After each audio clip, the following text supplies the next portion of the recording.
quarta da vitória, a quarta da conquista, a quarta do avivamento, a quarta do derramar do Espírito Santo sobre as nossas vidas. Aleluia, estamos muito alegres, né? Porque até que o Senhor tem nos sustentado. Aleluia, por isso que eu e você estamos de pé, por causa da misericórdia do nosso Deus. E vamos nos alegrar nessa noite na presença do Senhor. Feche seus olhos, comece nessa noite a se apresentar diante do Senhor. Coloque o seu coração, coloque as suas causas, se apresente diante do nosso Deus, esse Deus poderoso.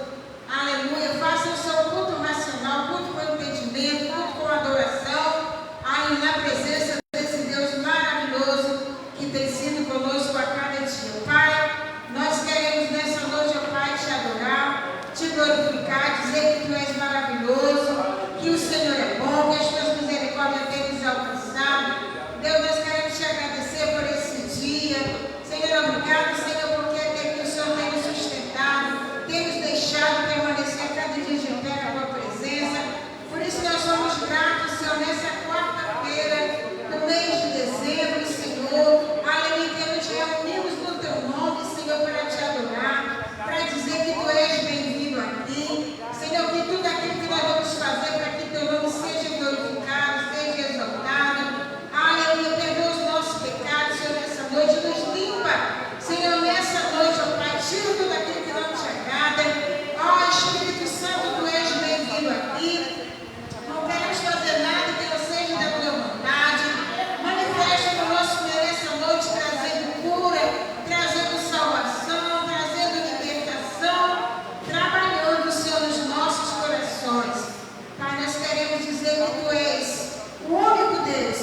Não estou sozinho, tu estás comigo.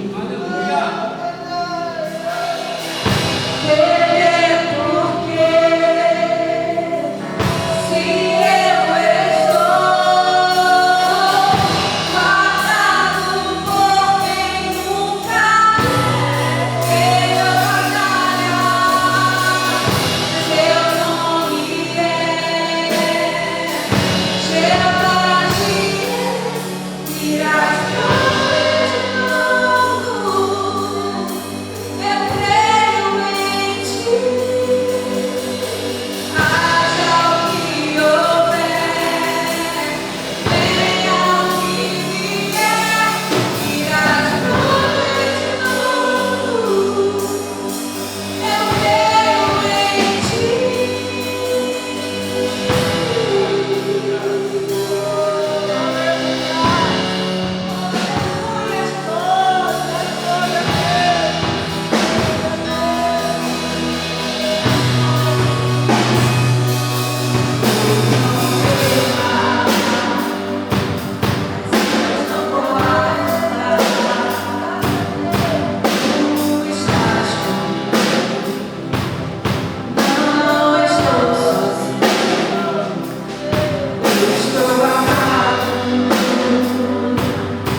E eu queria convidar a Lucimar, vem cá, Lucimar, vai estar fazendo esse clamor.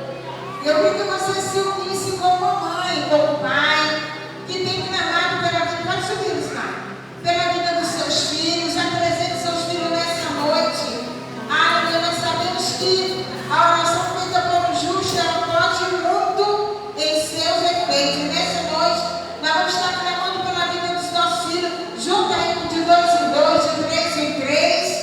Aleluia, vamos estar clamando, apresentando a vida, aleluia, de cada um dos nossos filhos, né? Na presença do Senhor, vamos interceder, uma oração intercessória, um clamor diante do nosso Deus, aleluia, presente, né? Fale com o Senhor qual é a dificuldade que seu filho está enfrentando, o que você quer que o Senhor faça na vida do seu filho. Nessa noite vamos estar apresentando a eles, em nome de Jesus, amém? Irmãos, em nome de Jesus, quando estiver orando pelo seu filho, grite o nome dele bem alto se você puder. Aleluia. Vai falando o nome do seu filho. Aleluia, porque o Deus que está aqui neste lugar, Ele está lá fazendo maravilhosa. Aleluia. Não tem tempestade, não tem vento forte, não tem portas. Aleluia. Não tem ferrolhos que o Senhor não pode jogar por terra nessa noite. Não tem vício, não tem desobediência que o nosso Deus revelou.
Senhor nessa noite.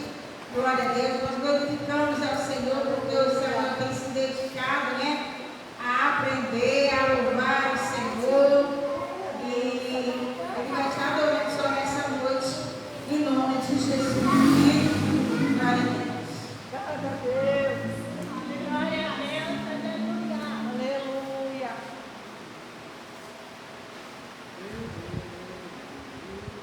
Aleluia, Jesus. Oh, Espírito Santo, Tu és fiel, Senhor. Fiel que se prometeu. Aleluia.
para nós nessa noite.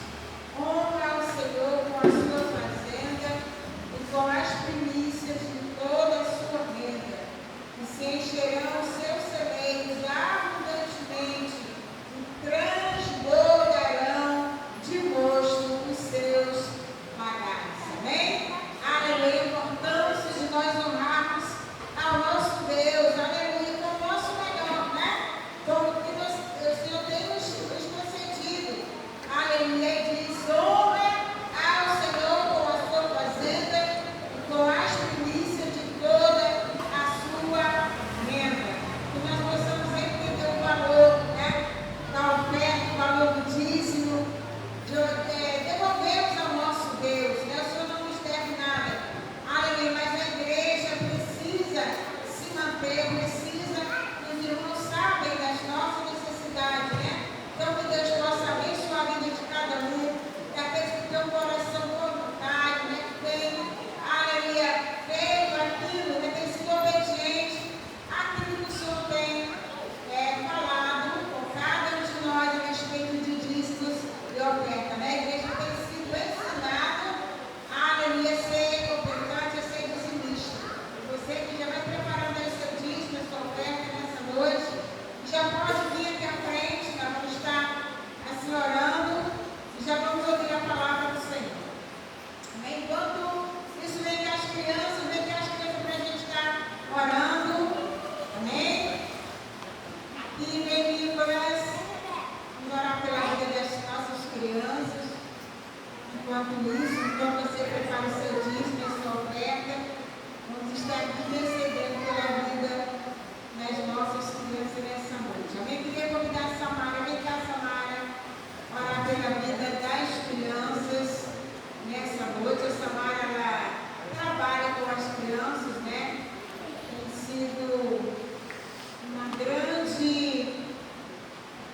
mulher de Deus, uma grande jovem de Deus que tem se dedicado ao Senhor nessa obra tão árdua, mas que vale a pena. Cuidar de criança, né? É só quem tem chamado mesmo. Chama essas coisas para frente. Senhor, meu Deus, por nome de Jesus, eu quero te agradecer pela vida de cada criança, Senhor, que se encontra na nossa mente. Eu gostaria de te entregar, Senhor, as duas mãos, a vida do Samuel, da Cíntia, do Nicolas, da Rebeca, da Davi e do Rubens. O Senhor, em nome de Jesus, para possa cuidar destes os mínimos detalhes. Cuida do caminho, Jesus, dos estudos, Senhor, da mente, do coração de cada um deles. Em nome de Jesus, sai todo o mal que você repreendido sobre a vida deles nesta noite. E eu que te peço em nome de Jesus. Amém. Hoje não tem saída, né? Sentadinho. Amém? Você que vai dizer, vai aumentar, já pode trazer aqui na frente. Glória a Deus. Aleluia. E a Tânia vai estar orando pela sua vida nessa noite, em nome de Jesus.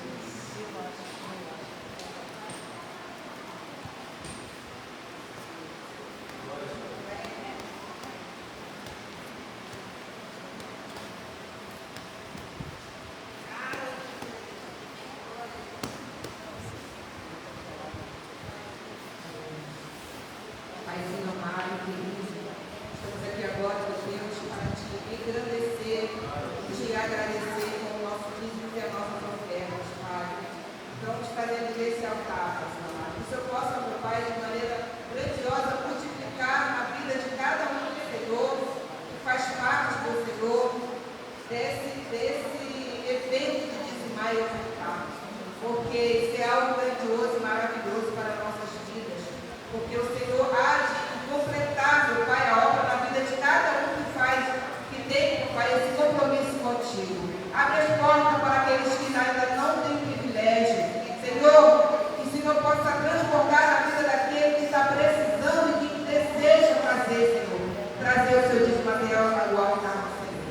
Abençoa cada um que está nesse lugar hoje, a cada um que ofertou, a cada um que não ofertou, aquele que não tem, não dá a dar, aquele que ainda não tem para dar. Senhor, abençoa, guardando as suas finanças, guardando a sua porta de trabalho, guardando tudo aquilo que eles precisam, Senhor, para semear na tua seara. E eu oro assim agradecida em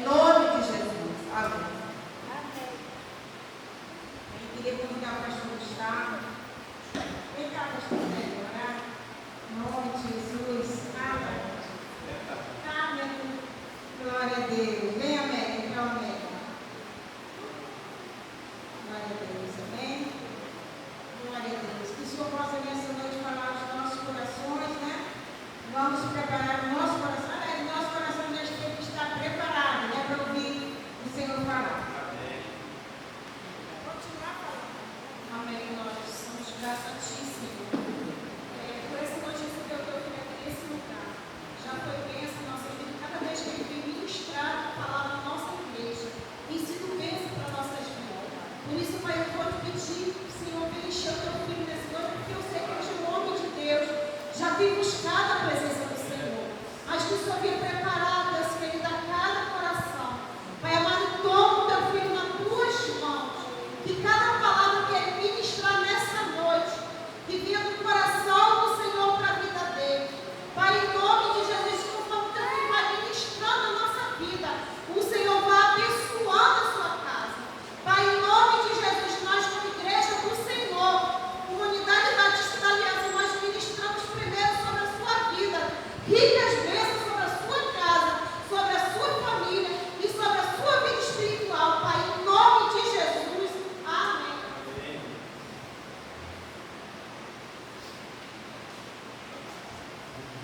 Deus nos honrará, Senhor, amém? Diz a sua Bíblia, em João capítulo 5, Evangelho de Jesus, segundo o Espírito de João, capítulo 5, glória a Deus, diz João, capítulo 5, quero louvar o Senhor por mais essa casa, essa deixar na casa dele. E entre amigos e irmãos da minha família, Deus abençoe, é uma honra estar aqui, poder celebrar essa nova casa, coisa fiel. João capítulo 5, vamos ler a partir do verso 1. É um texto muito conhecido. Nós sabemos do milagre que Jesus fez, nos alimentar e nos para a nossa casa renovar. Bem, gente, diz assim. Depois disso, houve uma festa dos judeus e Jesus foi até Jerusalém.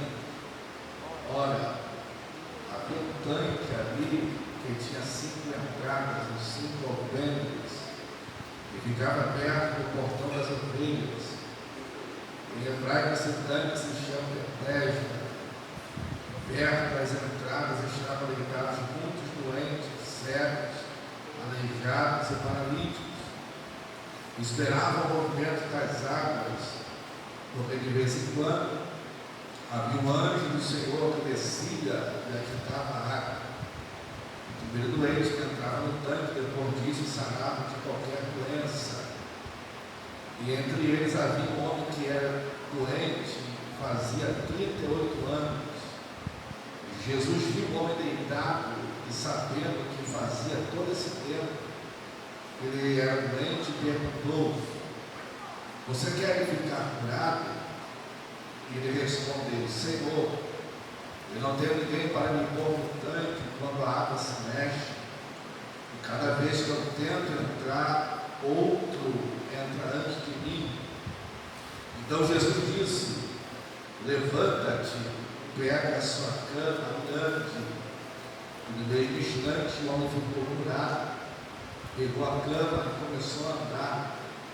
E isso aconteceu no sábado, porque por isso os líderes judeus disseram a ele: hoje é sábado e a nossa lei não permite que você carregue a sua cama neste dia. E ele respondeu: o homem que me curou me disse: pega a sua cama e anda. E eles perguntaram: quem é o homem que mandou você fazer isso? Mas ele não sabia quem tinha sido, pois Jesus havia ido embora por causa da multidão que estava ali. Mais tarde, Jesus encontrou um homem no pátio do templo e disse a ele: escute, você está curado, não peque mais, para que não aconteça com você uma coisa ainda pior. O homem saiu dali e foi dizer aos líderes judeus que quem o havia curado tinha sido Jesus. Então eles começaram a perseguir Jesus, porque ele havia feito essa cura sábado. Então Jesus disse a eles: o meu pai trabalha até agora, e eu também trabalho. E porque ele disse isso, os líderes judeus ficaram ainda com mais vontade de matá-lo, pois além de não obedecer à lei do sábado, ele afirmava que Deus era o seu próprio Pai, fazendo-se igual a Deus. Amém, queridos? Pode tomar o seu assento, em nome de Jesus, glória a Deus. Queridos, nós estamos diante de um texto muito conhecido, que vai narrar o milagre de Jesus operado na vida de um paralítico. Perceba que no capítulo número 4, Jesus vai ter um encontro com um oficial, um funcionário público, e a Bíblia diz que esse funcionário público ele estava desesperado porque o seu filho estava com uma enfermidade mortal. Diz o texto que ele vai para procurar ajuda, recurso, buscar socorro em Cristo, dizendo para Jesus que até a sua casa. Perceba que Jesus, ao ouvir isso, naquela mesma hora, Deus libera para ele: não pode ir para sua casa, porque o seu filho já está curado. A Bíblia diz que era a hora sexta, e esse oficial, esse funcionário público, chega em sua casa, e ele vai constatar que foi justamente debaixo daquela palavra liberada por Jesus, que o seu filho foi alcançado por essa graça.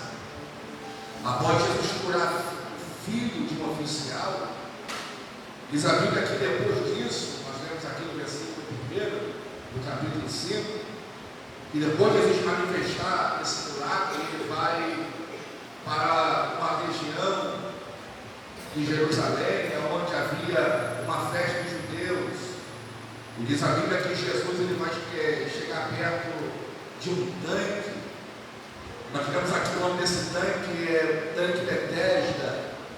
A palavra Betesda no original significa casa da misericórdia. O texto vai dizer que naquele lugar havia muitos coxos, paralíticos, doentes, que estavam ao redor daquele poço. E o texto vai revelar para nós que havia 5 entradas ou 5 portas que davam acesso àquele poço. E qual era, pastor, a tônica de ficar tanta gente enferma, tanta gente doente em volta daquele tanque? Naquela época havia uma lenda, e isso era meio que algo que o governo criou para afastar os doentes do templo, porque os irmãos são sabedores que nessa época era proibido pessoas enfermas, paralíticas, doentes chegarem até o templo. Então o governo usava de subterfúgios para afastar pessoas necessitadas, pessoas doentes do templo. Então o que é que eles faziam? Faziam as sinagogas e criavam lendas para as pessoas não chegarem até o templo, dentro desse sistema de religiosidade que imperava na época. Então havia uma lenda naquela época que em um certo tempo descia um anjo. Esse anjo ele agitava a água, e todo aquele que era colocado dentro desse tanque, ele era curado de toda a sua enfermidade. Aí alguém me pergunta: pastor, em alguma história alguém testemunhou que foi curado pelo anjo, que foi curado pelo agitamento da água, que foi curado pelo mover daquela água? Nunca houve ninguém curado por anjo. Até porque essa autoridade de impor as mãos sobre os enfermos não foi dada a anjo, foi dada à igreja. Jesus disse para os discípulos: vocês irão impor as mãos sobre os enfermos e em meu nome o curarão. É por isso que eu sou um pouco retraído quando alguém olha para Jesus enviar o anjo da cura no hospital da posse. Nunca vai, porque não existe anjo da cura. Mas existem homens e mulheres cheios do Espírito Santo que usam a autoridade do nome de Jesus, e no nome dele demônios são expulsos, No nome dele, doenças são jogadas por terra. Porque esta autoridade é exclusiva do discípulo de Jesus. Então os discípulos, os governos daquela época usavam disso para afastar as pessoas do templo. Então perceba que passa-se anos, porque uma mentira bem contada, ela pode escravizar uma pessoa, ou até muitas pessoas. E o que está acontecendo aqui é isso. Havia uma expectativa, havia uma esperança no coração deles, de que um certo tempo antes de envelhecer, eles iriam ser curados de qualquer enfermidade que tivessem. Perceba que eles estão no lugar certo, que é a casa da misericórdia, mas eles estão buscando a forma errada. E você sabia que é possível, se a gente não se policiar, a gente acabar entrando nesse ritmo, estamos no lugar certo, mas buscando da forma errada. Perceba que eles estão no momento certo, mas o que eles querem de fato é um movimento. E os irmãos me conhecem, mas eu sou pentecostal, e o movimento nunca mudou a vida de ninguém. O movimento não gera transformação. O que gera transformação é a pessoa gloriosa de Jesus Cristo. O que gera transformação é o encontro pessoal e real com o Verbo encarnado, que é Jesus de Nazaré. Você pode perceber que toda pessoa que é ansiosa por movimento, inclinada só por movimento, mas não tem um compromisso real com o dono da obra, ela não tem muita firmeza, ela não tem muita permanência, ela não tem muita estabilidade espiritual. Mas aquele que tem um encontro verdadeiro com Cristo, o deserto pode vir, ele continua firme, a luta pode vir, ele continua firme, a porta pode se fechar, ele continua firme, porque não depende de resultado, para ter comunhão com o céu.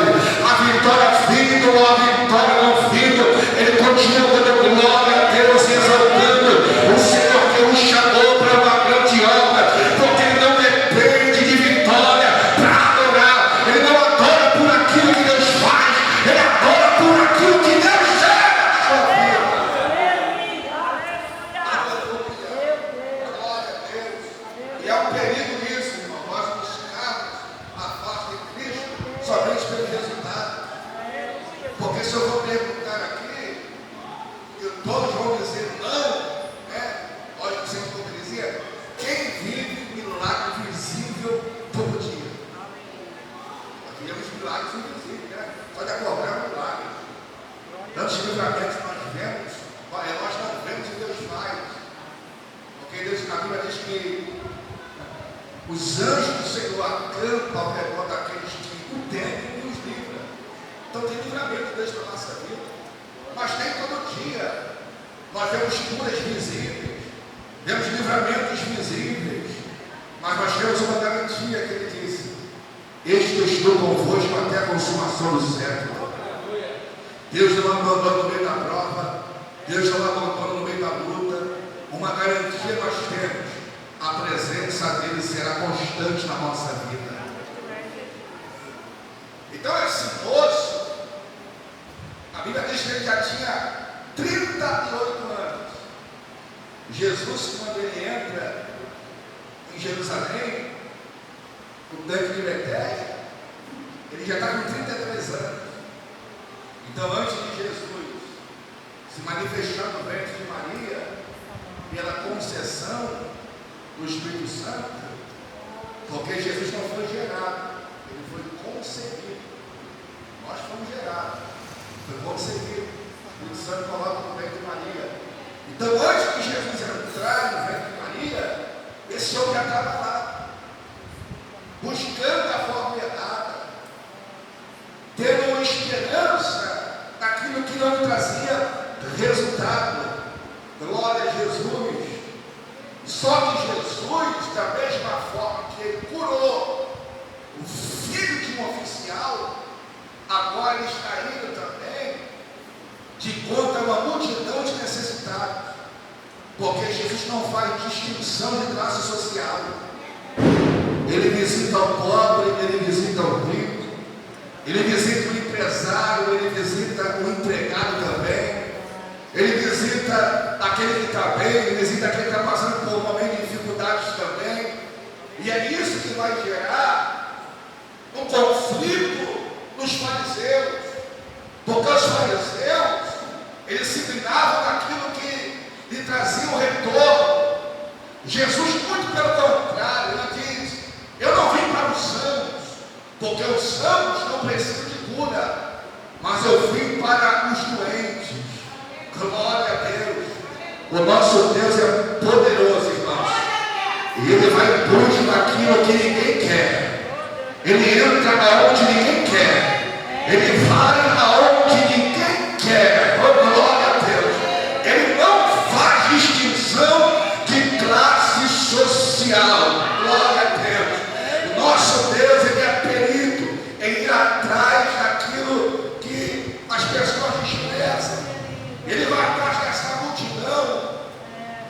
Para quê, pastor? Para desfazer o mito, para quebrar e lançar por terra uma inverdade, uma heresia que predominava naquela época. Porque se haviam 5 alpendres ou 5 portas, era para facilitar o acesso. E nós temos que ter uma preocupação com isso, que nem tudo na vida será fácil. Os acessos fáceis às vezes podem nos levar ao engano. Às vezes é melhor passar por terra, mas andar na verdade, na pureza. Às vezes é melhor passar por calúnia, mas andar na verdade, na pureza. É por isso que em João 10, Jesus vai quebrar toda essa heresia, quando alguém está dizendo que tem 5 portas que levam a um milagre, que levam a cura. Ele vai dizer: eu sou a porta das ovelhas. O que ele está dizendo? Ele está falando sobre exclusivismo. Ele está dizendo: não existe outra porta que leve o homem à salvação.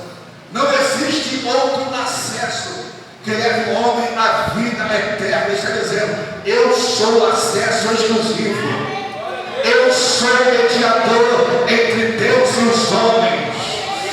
Jesus de Nazaré. Nós temos percebido que o sistema cria um monte de porta, um monte de facilidades, mas a igreja viva, lavada e remida no sangue do Cordeiro, ele entende que a porta é só uma, que o acesso é só uma. E eu falei: a porta não é larga, a porta continua sendo estreita.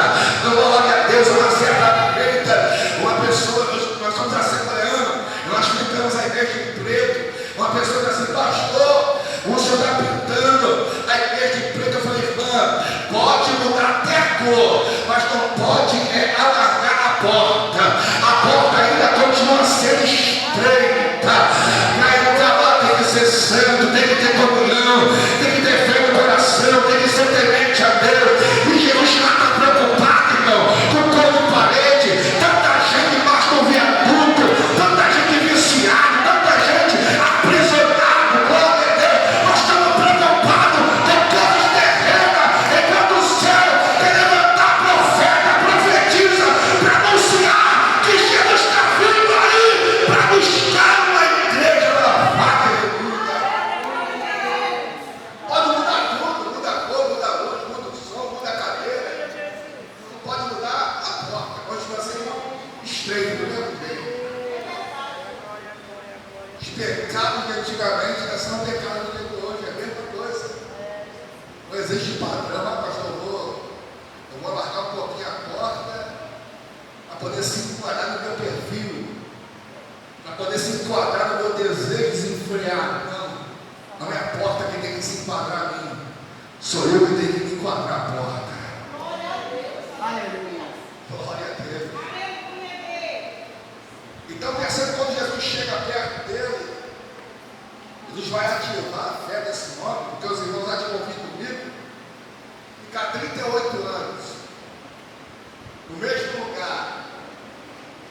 vivendo dependência em todos os aspectos, físicas, emocionais e espirituais, de outras pessoas, vai gerar nele vários complexos. Então Jesus precisa, nesse primeiro encontro, ativar a fé dele. Porque no Brasil, o dinheiro que movimenta a economia é o real. Nos Estados Unidos é o dólar.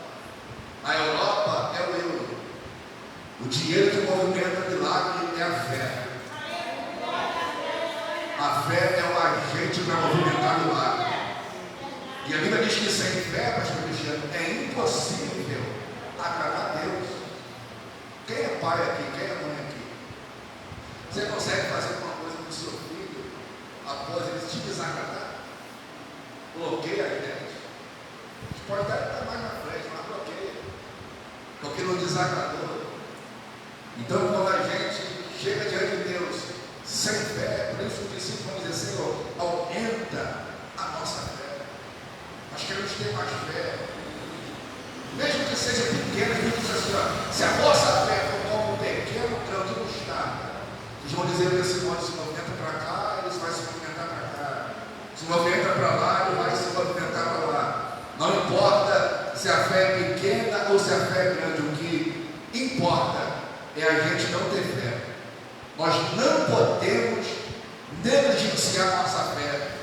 Eles vão dizer que aquele que chega duvidando, ele é semelhante às ondas do mar. O que é semelhante às ondas do mar, pastor? É inconstante.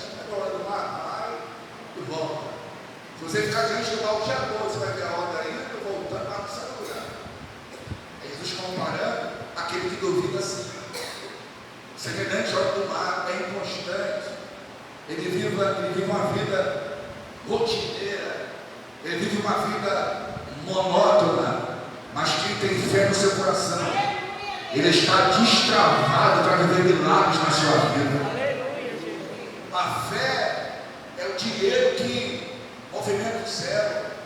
É por isso que você pode passar o que for na sua vida, mas se você tiver fé no seu coração, Deus é poderoso para usar a sua fé e manifestar a graça dele, o milagre sobre a sua vida. A pergunta de Jesus para ativar a fé dele é: você quer ficar são? Você quer ficar curado? Olha a submissão desse homem no primeiro encontro que ele tem com Jesus. Senhor, já chama Jesus de Senhor, reconhecendo a sua soberania, reconhecendo a sua grandeza. Senhor, não tem ninguém que me coloque no tanque quando a água se mexe, porque toda vez que eu tento ir, outro vai no meu lugar. Perceba que ele está aqui declarando um vitimismo. Eu sou vítima porque não tem ninguém que me ajuda. Na vida dos nossos dias, não tem ninguém que ora por mim, não tem ninguém que visita a minha casa, não tem ninguém que pega nas minhas mãos. Irmãos, vitimismo não combina com o rei, vitimismo não combina com milagre. O que atrai milagre é uma fé vivificada em nosso coração. Glória a Deus. Jesus imediatamente vai dizer para ele: levanta, pega a sua cama e anda. Eu liberei uma palavra de ordem, uma palavra de milagre. O texto diz que na mesma hora aquele homem se levanta, ele pega a sua cama e anda. Aqui começa a perseguição contra a sua vida. Porque os irmãos há de concordar comigo que quando a luta está batendo nossa porta, poucos são os que se levantam em oração. Mas quando o milagre chega, muitos são os opositores. Mas perceba que esse homem, quando ele se coloca de pé, e perguntam para ele quem foi que o curou, esse homem de imediato, ele não consegue nem falar quem foi, porque Jesus é tão profundo, irmãos, que não tem como conhecer ele no primeiro encontro.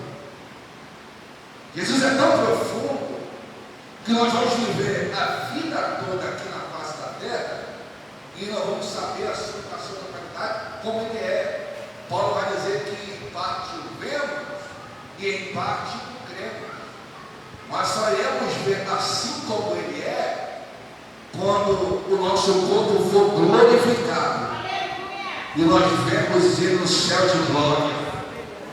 Então no primeiro encontro ele está tão interessado em ver o milagre, ele não sabe nem o que procurou ele. Um texto aqui, eu não sei. Ele foi o homem que me curou. Ele mandou fazer isso, pegar a cama e andar. O verso 3 vai dizer, mas ele não sabia quem tinha sido, pois Jesus havia ido embora por causa da multidão que estava ali.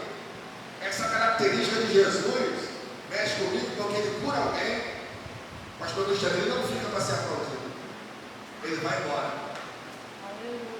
Porque para Jesus, irmãos, ele pouco importa ele ser aplaudido, mas ele entra para resolver diagnósticos impossíveis, porque o céu não é um tipo de adoração. A adoração tem que ser algo espontâneo.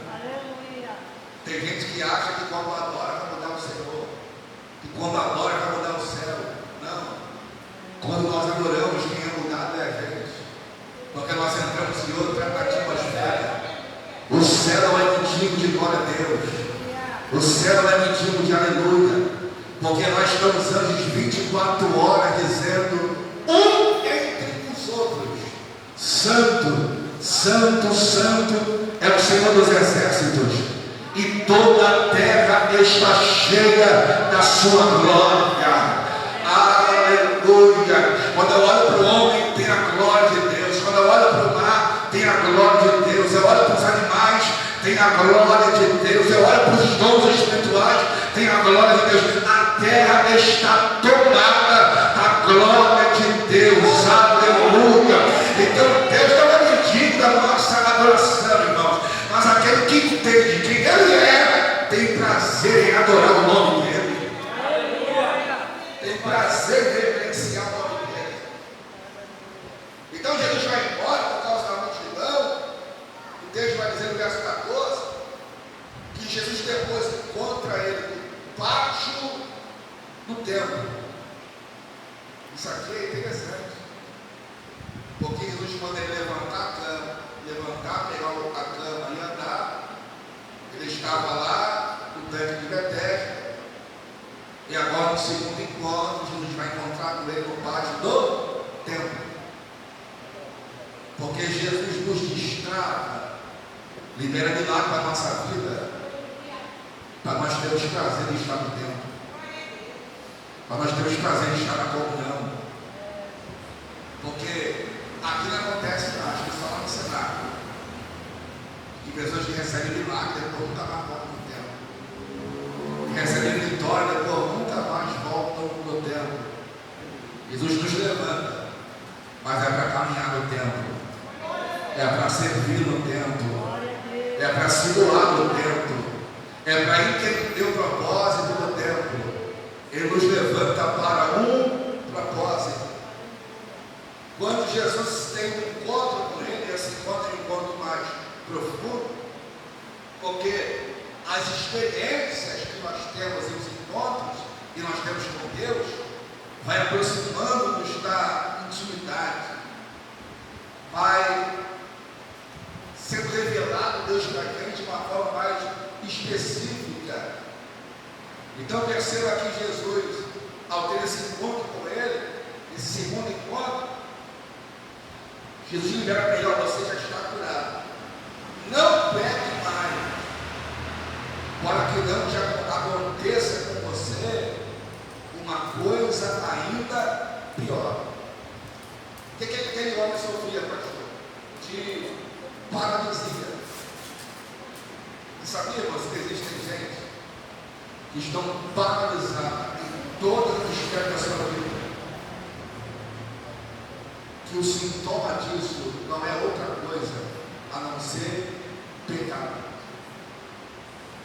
Existem pessoas que estão travadas na sua vida, que o que está ocasionando isso é a rebeldia contra Deus. Mas quando esse homem teve a sua fé ativada e ele creu que Jesus era a única porta, ele teve toda a sua vida transformada. Eu costumo dizer, irmãos, que é impossível o homem ter um encontro com Jesus e a sua vida permanecer da mesma forma. Ele muda tudo. Ele muda caráter, ele muda finança, ele muda o nosso jeito, ele muda nossas palavras, ele muda as nossas vestes a nível de comportamento, né? Ele muda o nosso ser por completo. Glória a Deus, ele nos transporta das trevas para a sua maravilhosa luz. O encontro com Cristo tem o poder de mudar o nosso destino profético. Aquele homem, se você olhar por toda a sua estrutura de vida, ele estava inclinado a viver a vida toda assim. Se Jesus, e eu venho olhando para a sua vida e agora vai me recordar também, se Jesus não tivesse entrado na minha vida, nem sei se eu estaria mais aqui. Essa é a realidade, eu entendo muito isso. Então Jesus é perigo em mudar destino profético. O conjectura que eu vou olhar para aquele homem naquele estado, 38 anos dizia, vai morrer aqui, não vai sair daqui, não vai passar daqui. E agora esse homem está dentro do templo, glorificando o Senhor, porque o nosso Deus ele é perigo de mudar a rota, levantar pessoas e mudar destinos para viver uma nova fase e um novo rumo na sua vida. Esse homem agora, além de ser levantado por Cristo, de viver um milagre na sua vida, ele se torna um propagador das boas novas, se torna um propagador do nome de Jesus. E é para isso que Deus nos levanta.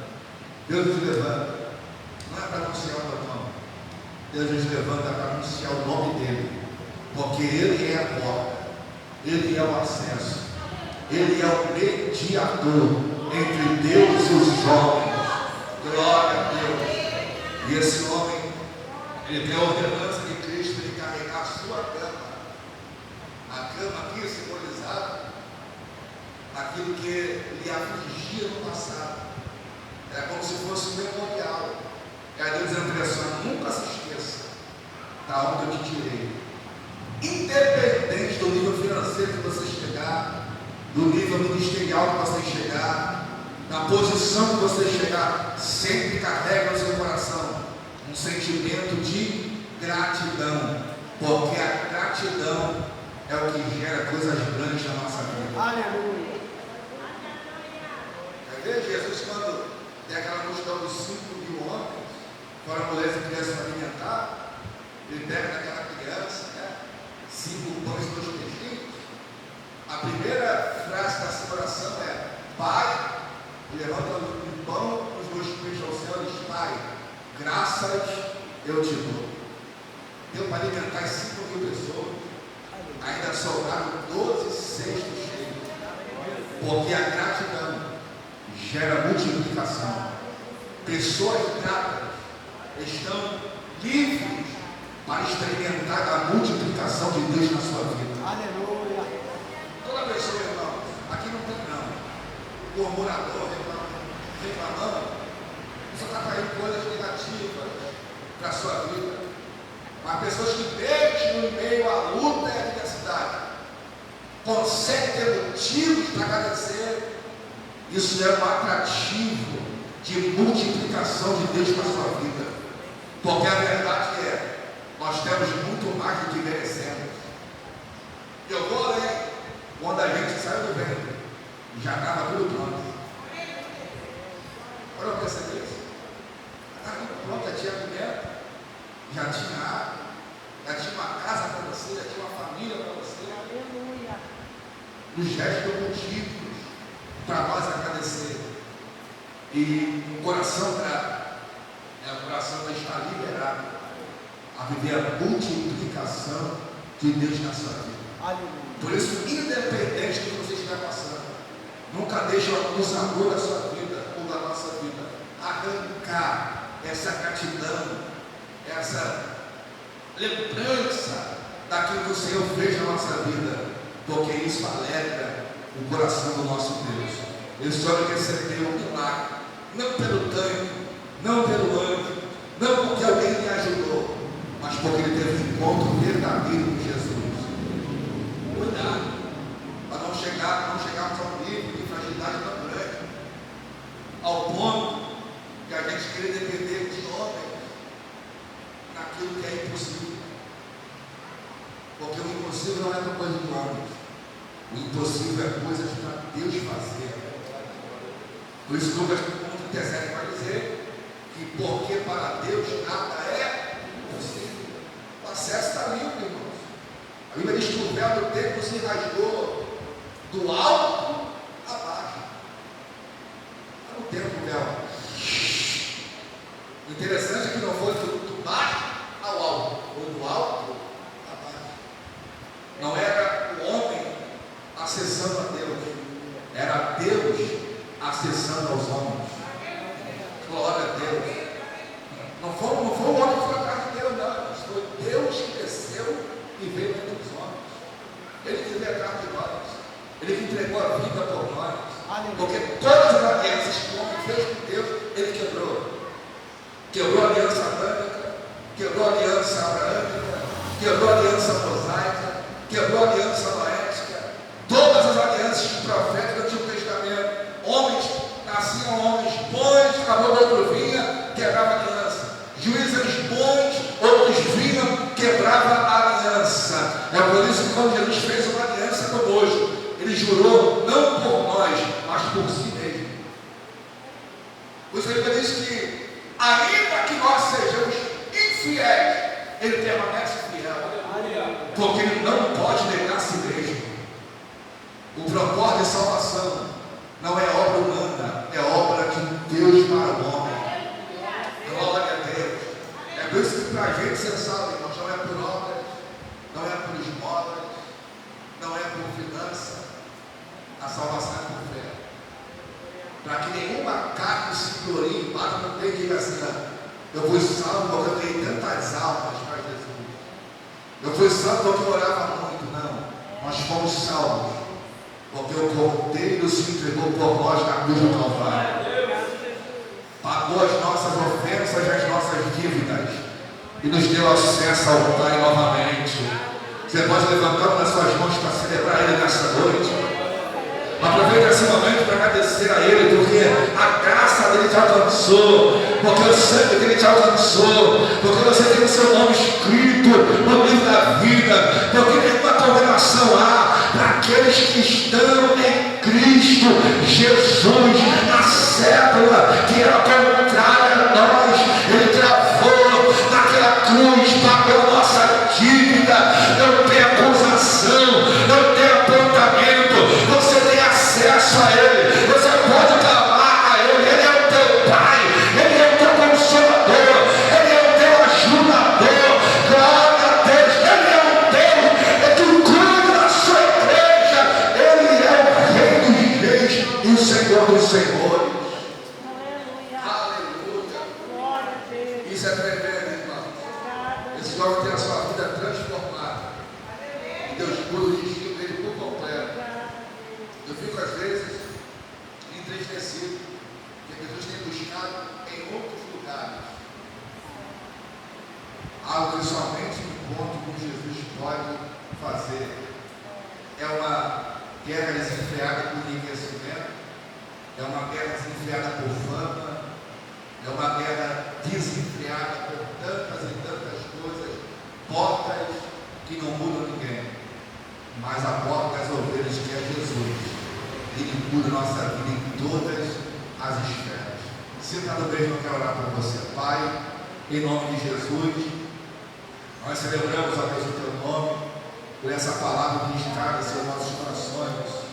Senhor, muito obrigado, Senhor, porque esse acesso foi esclarecido a nós, e o Senhor se revelou para nós como uma porta exclusiva, e nós te agradecemos por isso, Senhor, porque em outro tempo a nossa visão estava escamada, mas o teu Santo Espírito abriu a nossa visão para entender o propósito da salvação, o propósito do teu reino, e a gente está nos inseridos, Senhor, nesse reino inabalável, Senhor, e sendo salvos da tua graça, e tem sido, Senhor, Pai, gloriosa sobre a nossa vida. Senhor, abençoa cada um dos teus filhos, das tuas filhas que entraram, Deus, por essa porta. A tua palavra, Senhor, que foi liberada aqui, possa, Senhor, trazer, ó Deus, grandes testemunhos para que o teu nome seja glorificado. Senhor, abençoa cada um dos teus filhos, é o que nós oramos e damos resposta à nossa vitória, em nome de Jesus. Amém. E graças a Deus. Você pode aplaudir o Senhor Jesus? Obrigado por você. A Silene, a Feliciano, Deus abençoe.